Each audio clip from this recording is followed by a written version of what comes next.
কতদিন আমরা একটু ভালো মন্দ খেতে পাই না। যাই হোক, আজ বৃষ্টির দিনে ইলিশ মাছ রান্না করব। বাবা থাকলে কত ভালো লাগতো। তিনি তো ইলিশ মাছ দেখলেই পাগল হয়ে যেতেন আনন্দে। তবু মা আছে, মায়ের কথাটা তো আমাকে ভাবতে হবে। তানিয়া, তোর বাবা চলে যাওয়ার পর তোর বড্ড কষ্ট যাচ্ছে। আমি কিছুতেই চোখে দেখতে পারছি না তোর এই কষ্ট। আমি বিছানায় পড়ে আছি আর তোকে সব দিকটা সামলাতে হচ্ছে। খুব কষ্ট হচ্ছে দেখে। তোর বয়স মাত্র 22। এই বয়সে তোর মতো মেয়েরা বাইরে কত আনন্দ করছে। ও মা, তুমি কোনো চিন্তা করো না। আমি রান্না শিখেছি বাবার কাছ থেকে। উনি তো বলতেন, গরিব মানুষ কিছু না পারলে রান্না করে মানুষের মন জয় করতে পারে। তুমি দেখবে আমি একদিন বড়লোক বাড়িতে রান্না করব।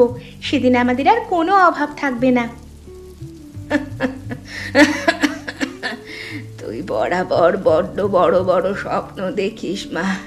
বড়লোক বাড়িতে রান্না করবি? ওরা তো আমাদের মতো গরিবের রান্না খায় না। ওদের তো হরেক রকম বাহারি খাবার রান্না করে খায় ওরা।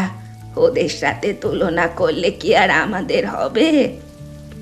খাবে মা, একদিন খাবে। আমার হাতের ইলিশ মাছের ঝোল খেয়ে সবাই ভালো বলবে। দেখবে, বাবা সেই স্বপ্নটা আমাকে দেখিয়েছে, আর আমি একদিন সফল হতে পারবো। স্বপ্ন দেখার অধিকার আছে বাবা, কিন্তু বাস্তবও তো দেখতে হয়। আমি বাস্তব বদলে দেব মা, তুমি শুধু দেখো, শুধু একটু বিশ্বাস রাখো আমার ওপর। কি রে তানিয়া, কি সুন্দর গন্ধ বেরোচ্ছে। আমি এই বর্ষার মধ্যে রাস্তা থেকে টের পেয়ে তোর বাড়িতে দৌড়ে এলাম। কাকিমা, ইলিশ মাছ রান্না করেছি, একটু খেয়ে যাও তুমি। মা তো অসুস্থ, বেশি খেতে পারে না।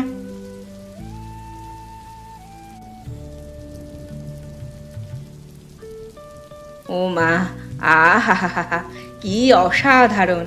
এরকম রান্না তো আমি কোনো বড়লোক বাড়িতেও খাইনি রে। একদিন এই রান্নাই তোর ভাগ্য বদলাবে, দেখিস। কাকিমা, তোমাদের আশীর্বাদ থাকলে আমি নিশ্চয়ই পারবো। কেন হবে না বাছা? আমার আশীর্বাদ তোর সাথে সব সময় আছে।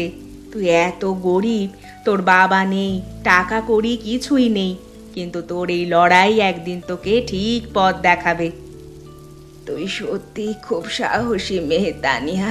তোর বাবা থাকলে বুক ফুলিয়ে বলতো এতদিনে তোর কথা। বাবা তো আছেন মা, আমার স্বপ্নের মধ্যে বাবা আছেন। আর বাবাকে আমি বাঁচিয়ে রাখবো এই মাছ মাংস রান্নার মধ্যেই। শোন খোকা, তোর বিয়ের জন্য আমি অনেক ভালো ভালো মেয়ে দেখেছি। সব বড় ঘরের মেয়ে, পড়াশুনো করা, গাড়ি চালানো জানে। এমনকি তাদের মধ্যে বিদেশেও ঘুরে এসেছে কয়েকজন।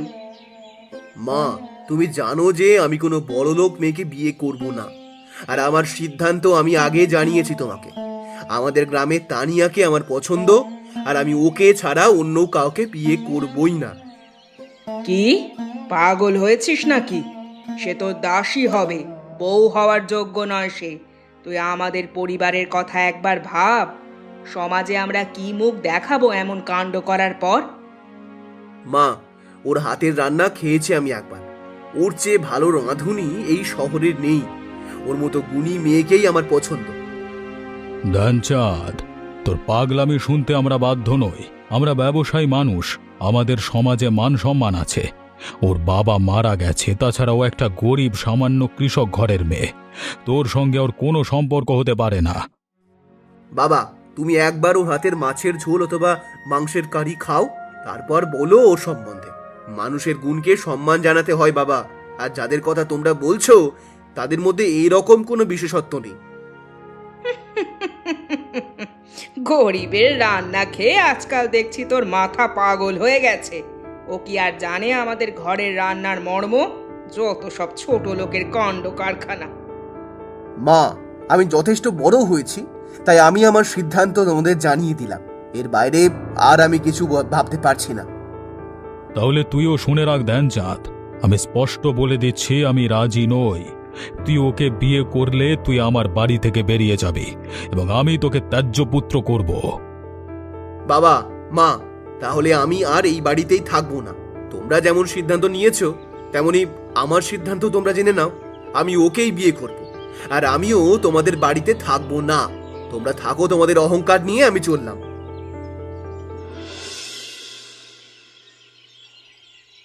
এই দেখো সবাই, গরিবের মেয়ে আমাদের বাড়িতে এসেছে। তাহলে আমার ছেলে তো খুব দরদ দেখিয়ে ঘর থেকে বেরিয়ে গিয়েছিল যে এখানে থাকবে না, কিন্তু আমি জানি তোমার মতো ছোট লোক মেয়ে ঠিক এই বাড়িতে এসে জুটবে।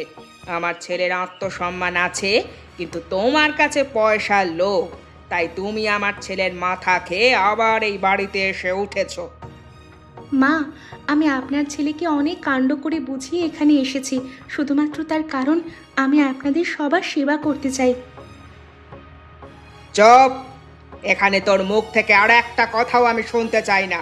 তোর বাপ মরেছে, মা ঠ্যাং তুলে বিছানায় পড়ে আছে, কে শেখাবে তোকে আমাদের মতো এই বড় বাড়ির আদব কায়দা? এই বাড়ির নিয়ম মানতে হবে এখানে থাকলে। পারবি? তুই পারবি? মা, তুমি ওকে মারলে? ও তো কোনো অপরাধ করেনি, বরং আমি এই বাড়ি থেকে বেরিয়ে গেছিলাম, আমাকে এই বাড়িতে বুঝিয়ে শুনিয়ে নিয়ে এসেছে। আর এই ঝামেলার জন্যই আমি কোনোদিন এই বাড়িতে আসতে চাইছিলাম না। তোর বউকে আদব কায়দা শেখাচ্ছি, তুই যা, তোর ঘরে যা। আমার সংসার আমাকে বুঝে নিতে দে। আরে এসো এসো, গরিবের রান্নাঘরে রানী হতে এসেছো নাকি? তুমি নাকি আবার খুব ভালো রান্না করতে পারো শুনেছি। তা আজ কি রান্না করবে? ভাতের ফ্যান নাকি নুন দিয়ে ভাত? বড় বৌদি, আমি ভালো রান্না করে সবাইকে খুশি করতে চাই। তুমি আমাকে এরকমভাবে অপমান করে আমার মন ভেঙে দিও না দয়া করে। আচ্ছা, আজ রাতে তোর হাতে রান্না খাবো সবাই। যদি ভালো না হয় তাহলে তোকে বের করে দেবো এই বাড়ি থেকে। মা, তাহলে কিন্তু ওই কথাই রইলো। ঠিক আছে, এখন তুমি তাহলে রান্নাঘরে যাও। যা আছে তাই দিয়ে ভালো কিছু বানাতে হবে দেখছি। বাসি সবজি, একটু মাছ, কি দিয়ে কি করব কিছুই তো বুঝতে পারছি না।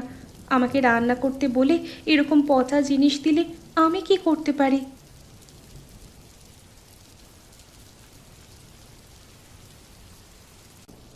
তানিয়া, তুমি কি বানাচ্ছ আজ? গন্ধ তো দারুণ বেরোচ্ছে দেখছি। আমি ঘরে বসেই টের পেলাম, তাই ছুটে এলাম। বৃষ্টির দিনে মাছের ঝোল বানাচ্ছি, তবে যা আছে তা তো সব বাসি দেখতে পাচ্ছি। আমি বুঝতে পারছি না কেমন হবে। তুমি একটু খেয়ে বলো না।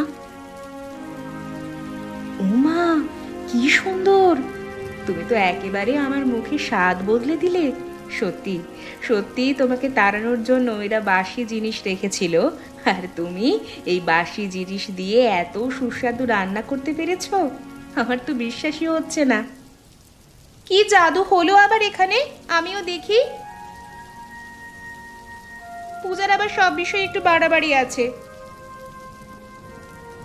হ্যাঁ, থাক বাবা, মন্দ না, কিন্তু বড় লোকের বাড়ির উপযুক্ত হয়নি। ওসব তো তুমি দেখোনি কখনো, তাই পারবে কি করে বলো?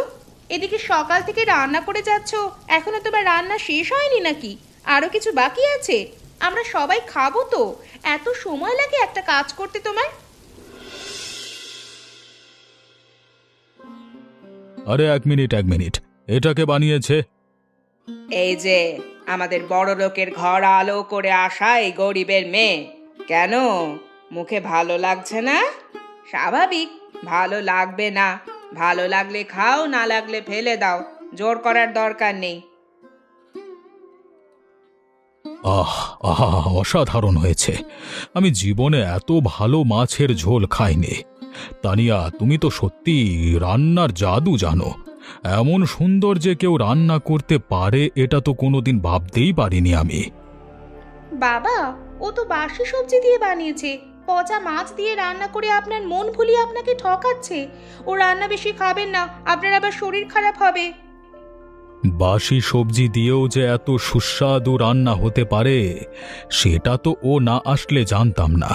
আরে তোমরা তো কোনোদিন এর আগে এমন সুন্দর রান্না করতে পারোনি। আজকে থেকে তুমি এ বাড়ির রান্নার সম্পূর্ণ দায়িত্ব নাও, আর কালকে মাংসের কারি রান্না করবে তুমি। তোমার কি মাথা খারাপ হয়ে গেল নাকি হঠাৎ করে? এই মেয়েকে আমি ঘর থেকে তাড়ানোর ব্যবস্থা করছি, আর তুমি ওকে পাকাপাকিভাবে রাখার বন্দোবস্ত করছো। অরুন্ধতী, তুমি ভুলে যেও না যে এ বাড়ির কর্তা এখনো আমি। আমি যা বলেছি তাই হবে। তানিয়া, তুমি আজকে থেকে এ বাড়ির রান্নার সব দায়িত্ব নেবে। ওই মেয়েটাকে কোনোভাবে বের করতেই হবে ঘর থেকে। আজকে তোমার কথা অনুযায়ী পচা জিনিসপত্র রেখেছিলাম, তারপরেও দেখলাম মেয়েটা নিশ্চয়ই কোনো মন্ত্র জানে। না হলে পচা জিনিস দিয়ে কেউ ওরকম ভালো রান্না করতে পারে কখনো? যাই হোক, এখন আর ওকে রান্না করার সুযোগ দিলে হবে না। ওকে যদি না তাড়াও তাহলে এই বাড়িতে আমাদের আর কোনো মান থাকবে না।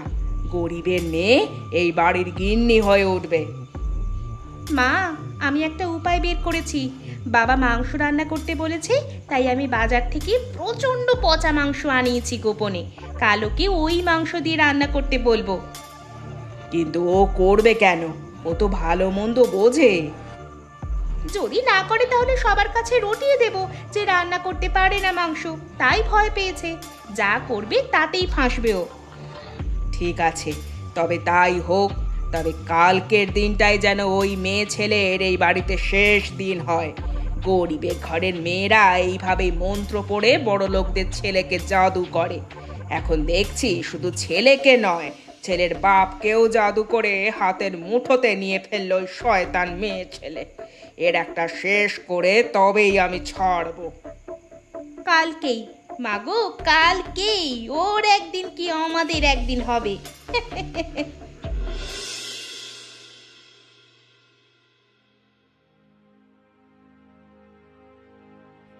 এই মাংস দিয়ে আজ রান্না করো। বাজার থেকে লোক পাঠিয়ে তোমার জন্য তাজা মাংস আনিয়েছি সকাল সকাল। আর ভালো করে যত্ন করে করবে, বাবা খুব ভালোবাসে মাংস খেতে। বড় বৌদি, এই মাংস তো পচা একদম। দেখো তো কেমন গন্ধ লাগছে। ইস, গা একেবারে গুলিয়ে আসছে। নিশ্চয়ই তোমাদেরকে ঠকিয়ে দিয়েছে দোকানদার। এই দিয়ে যদি রান্না করি তাহলে খেলে নির্ঘাত সবাই অসুস্থ হবে। দেখো, বেশি কথা বলতে যেও না তুমি। তুমি কি এই বাড়িতে এসে দুদিনে সব বিষয় একটু বেশি জেনে গেছো? আমি যা দিয়েছি তাই রান্না করবে, কথা বেশি বলবে না একদম। না দিদি, তুমি অন্য কিছু বলো, আমি শুনবো। কিন্তু আমি এটা দিয়ে রান্না করব না। এটা খেয়ে সবার ক্ষতি হবে, আমি দায়ী থাকতে পারবো না। এসে দেখে যাও। দেখেছো মা, ও আমাদের কথা মানছে না। এই গরিবের মেয়েকে যেমন ঘরে নিয়ে এসেছো তেমন এখনই আমাদেরকে অপমান করছে। ওর দিমাগ দেখো একবার এসে। তানিয়া, যা বলা হয়েছে তোমাকে তাই করো। বেশি চিৎকার চেঁচামেচি করলে কিন্তু তোমারই বিপদ হবে। মা, আমি আপনাদের ভালো চাই বলেই বলছি, এতে সবার শরীর খারাপ হবে। কি হয়েছে এখানে? এত চিৎকার কেন? বাবা, তানিয়া আমাদের কথা মানতে চাইছে না। আমি ভালো তাজা মাংস সকাল সকাল বাজার থেকে আনিয়েছি, কিন্তু একদম আমাদের কথা মানতে চাইছে না ও। আসলে রান্নাটাও করতে পারে না, তাই এরকম অজুহাত দিচ্ছে। কি হয়েছে কি হয়নি তার এখানে নিষ্পত্তি হওয়া দরকার। বাবা, এতক্ষণে আশা করি তুমিও বুঝে গেছো যে পচা মাংস এনে শুধুমাত্র তানিয়াকে ফাঁসানোর জন্য একটা ষড়যন্ত্র করা হয়েছিল। তাই ও কত ভালো রান্না করতে পারে তার প্রমাণ আর কাউকে দেওয়া দরকার নেই। আর আমিও চাই না আমার বউ এখানে থেকে এরকম ভাবে লাঞ্ছিত এবং অপমানিত হোক। এই মুহূর্তে আমি আমার বউকে নিয়ে এই বাড়ি ছেড়ে চলে যাচ্ছি। তোমরা তোমাদেরটা বুঝে নাও।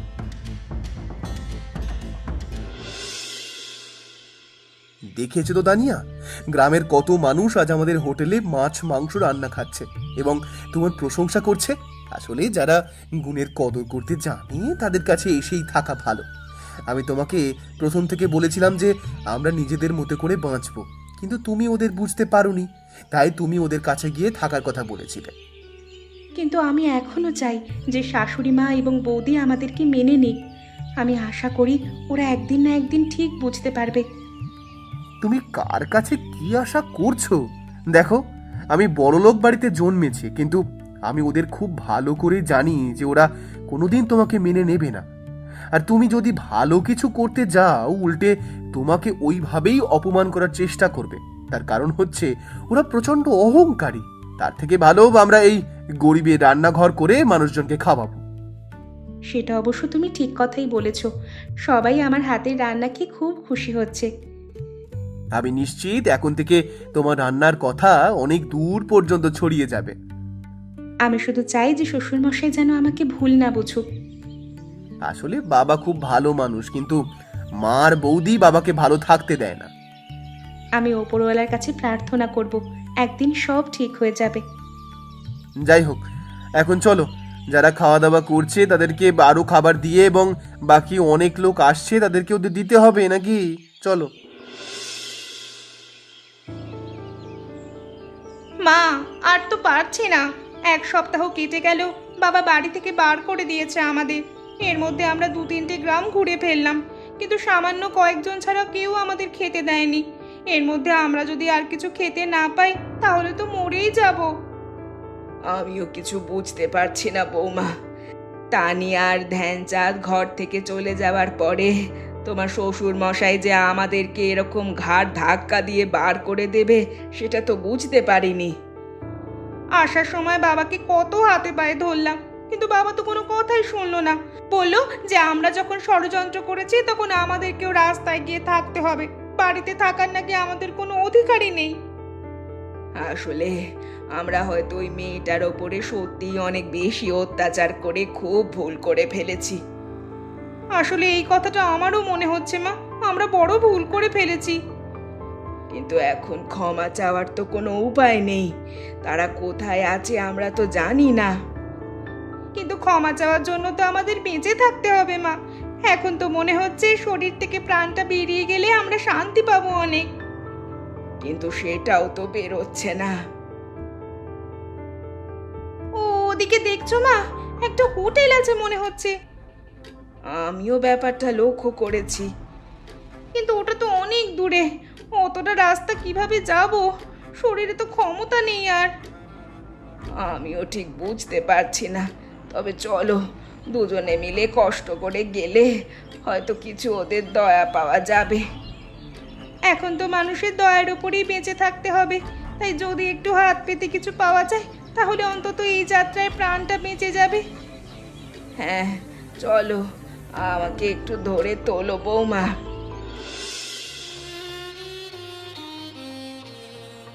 এটা কাদের হোটেল গো?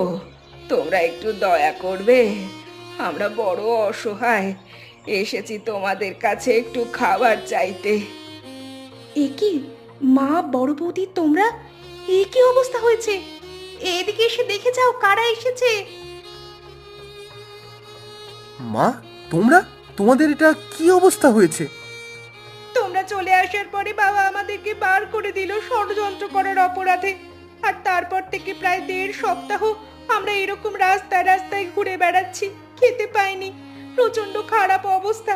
তাই এখানে হোটেল দেখে একটু ভিক্ষা চাইতে এসে দেখলাম যে এটা তোমাদেরই হোটেল। তানিয়া, আমার অনেক ভুল হয়েছে, আমি অন্ধ ছিলাম, তুই আমাকে ক্ষমা করে দে মা। আমরা দুজনেই তোর ওপরে অত্যাচার করে অনেক ভুল করেছি। মা, এখন এইসব কথা বলে কোনো লাভ নেই। এসো, তোমরা আগে খাওয়া দাওয়া করো। আমি বদলে যেতে চাই তানিয়া। আমরা একটু আগে পর্যন্ত আলোচনা করছিলাম যে আমরা তোদের ওপরে অনেক অত্যাচার করেছি, অনেক খারাপ কথা বলেছি, আর তার জন্যই আমাদের এরকম শাস্তি হচ্ছে। এখন থেকে আমরা তোদের এই হোটেলে রান্না করতে চাই, আমাদের রান্না শেখাবি?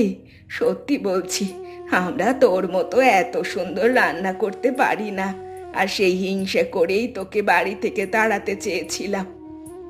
সেটা তো হতে পারে মা, কিন্তু সবার আগে খাওয়া দাওয়া করে নাও, আর যা হয়েছে পুরনো কথা সব ভুলে যাও।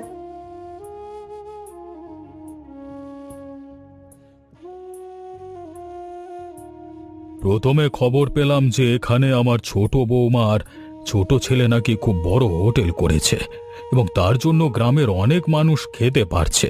শুনে আমার গর্বে বুক ফুলে গেছে, তাই আমি নিজে দেখতে এসেছি। আজ আমাদের কি সৌভাগ্য, সবাই এসেছে আমাদের হোটেলে। আসুন বাবা, আপনি আসুন। আপনাকে খাওয়ানোর জন্য আমাদের মন কদিন ধরে বড্ড উতলা হচ্ছিল, কিন্তু আপনার কাছে যাওয়ার তো আমাদের কোনো রাস্তা নেই, তাই পারিনি। ওরা এই ভিখিরির দশা এখানে কি করছে? বাবা, ওনাদের আর কোনো শাস্তি দেবেন না। ওনারা নিজেদের ভুল বুঝতে পেরেছেন এবং ভুল বুঝতে পেরেই এখানে এসে ক্ষমা চেয়েছেন। সবাই তো ভুল করে, কিন্তু ভুল ক্ষমা করে দিতে হয় বাবা। এখন থেকে আমরা সবাই আবার আগের মতো একটা পরিবার হয়ে থাকবো। তাহলে বুঝতে পেরেছো তো তোমরা গরিব মানুষের কষ্টের মূল্য কতটা? যে খাবারকে তোমরা অপমান করেছিলে সেই খাবার খেয়েই এখন তোমাদের পেট ভরাতে হচ্ছে। পচা জিনিস দিয়ে ওর নাম খারাপ করতে চেয়েছিলে, আর আজকে ওর দোকানে বসেই মাছ মাংস রান্না খেয়ে তোমাদের জীবন বাঁচাতে হবে। আমরা নিজেদের ভুল বুঝতে পেরেছি, আর কখনো আমরা এরকম ভুল করব না, এবং সবাইকে বলবো যে তারাও যেন এরকম ভুল না করে। আর তোমরা বলতে পারবে যে কেন আমি আমার ছোট বৌমাকে ঘর থেকে তাড়াতে চেয়েছিলাম? উত্তরটা কিন্তু তোমরা কমেন্ট করে জানিও। আর আমাদের এই হোটেলে অবশ্যই এসো। আমরা সবাই এখন একসাথে মিলেমিশে হোটেলটা চালাবো। আর আমাদের গল্পটা কেমন লাগলো অবশ্যই জানিও এবং আমাদের চ্যানেলটা সাবস্ক্রাইব করো।